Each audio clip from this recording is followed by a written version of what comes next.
In the dynamic world of our banking industry, mergers have become a common strategy for growth and expansion. Accelera has helped a lot of businesses through mergers, and we know there is so much to think about. We've narrowed it down with hopes for helping you understand how to navigate a successful merger, and would like to share those thoughts with you today. To delve deeper into this, Michelle will guide us through some common questions such as, how can organizations know if they are ready to merge? Merging organizations should ask themselves why they want to merge and spend some time defining this. Remembering your why keeps the focus on your goals and ensures alignment across the organization.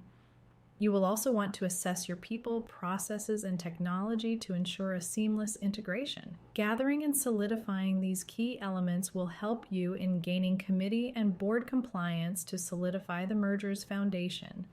Both these steps ensure you have a focused purpose as you look at potential candidates and how they fit into the overall vision. Once they feel confident that they are ready to merge, what else should be on their minds? Product strategy and mapping are crucial. The effort to complete them should not be underestimated. Both are fundamental to help define synergies between the organization's offerings while eliminating product redundancies, the time to convert, and also identifying potential issues. They help to form communication strategies around member impact and employee training. Frankly, this is a topic on its own as there is a lot that hinges from this one element of work. Even the financial stability and transparency of your business. If you don't understand how your revenue flows from your core systems and products, it will be challenging to understand your financial reporting, risk profile, and policy impacts too. Are there other areas as significant as product strategy? We touched on a few, but one of the biggest pieces of a successful merger is your employees and their sense of belonging. It is important that part of the planning is communication and culture. From the start, when they first hear about a merger, empathy to their situation and thoughts is key. How will you foster support and minimize disruption through transparency around employee impacts? And what do you need to do ahead of time to prepare for those discussions? Employees should be treated with the same considerations of your customers. You mentioned customers. When would you normally involve them?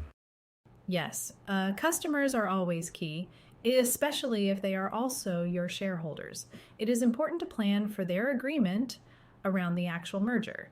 It should never be assumed that shareholders will agree that the proposed merger or acquisition is in their best interest. What we find is that the amount of work to plan for the regulators to approve and the short window to hold a vote and prepare for it after that approval can create a churn if you are not prepared. Think about your strategy and tasks around this well in advance. Do the work where you can and be ready to act quickly. We discussed some work around employees and product. Without this important approval and positive vote, there are limitations to how much information can be shared or prepared in advance. The vote and approvals are a major pivot point for all merger activities. What happens once they vote? If it is a yes, does that mean they are now merged? A vote is a step in the process to move forward. At that point, you will have told your customers and employees what date the new company will become one. But that might only be a legal merger date. Often we are asked how this all happens at once when they cannot get all the details on each other's organizations that are needed to technically merge in time. There are really two approaches. A legal merger with a later conversion date or a longer period to prepare and do both at the same time.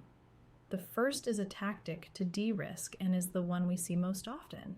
What happens in this situation is manual processes and interim states are introduced into the mix that need to be undone upon the technical merger.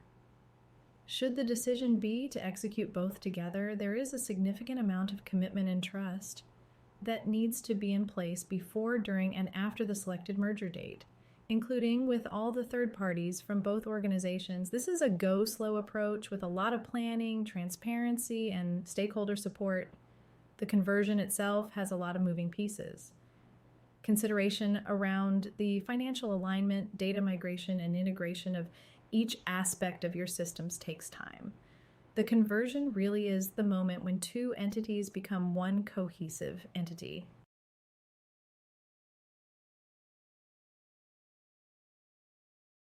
Mergers are transformative journeys that demand careful navigation.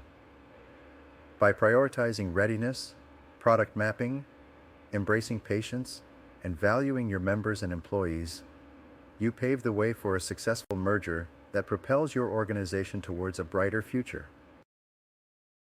We hope this information will be valuable to you. For more information and to see what we do, you can follow the URL in the description or watch more of our videos like these. Thank you for listening.